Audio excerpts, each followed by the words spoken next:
Mike Vigil was responsible for some of the Drug Enforcement Agency's most significant international operations.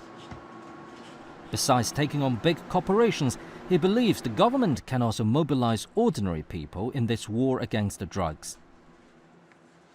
Well, the Chinese government has established a very strong strategy that deals with rehabilitation, with drug treatment, with legislation and law enforcement. And then they have what they call, the people's war against drugs. Since 2017, China has cracked 397,000 drug-related criminal cases, of which less than 10 were linked to fentanyl.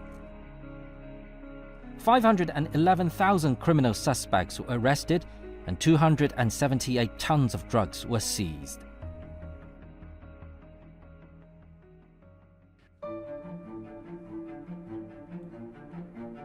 In the people's war against the drugs, customs workers are at the front line. The city of Guangzhou is one of the busiest ports in the world, and many international packages get sent in and out of China via this city.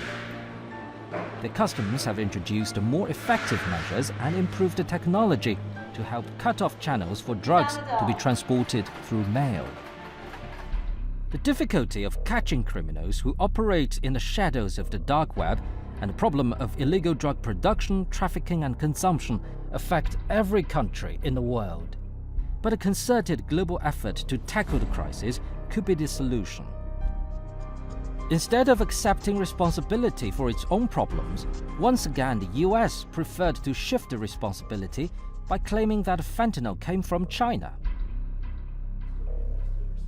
While the international community and China are increasingly strict in the control of fentanyl substances, the drug problem in the United States, especially the abuse of fentanyl and other synthetic opioids, is still serious and even getting worse.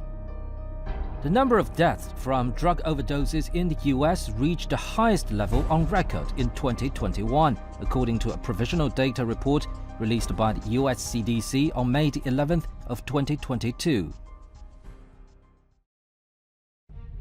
Nearly 108,000 people died from drug overdoses in the US in 2021, and about two-thirds of those deaths involving fentanyl or other synthetic opioids, according to the report.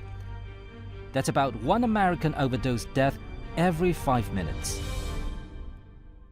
如果想彻底解决芬太尼类物质的问题，核心之核心呢，还是在于包括美国在内的一些国家减少需求，来根治本国的这种加工生产和滥用市场，那么务实的开展国际合作，这是一个根本性的出路。One of the things that I learned in my 31-year career is that finger pointing does not solve any issue.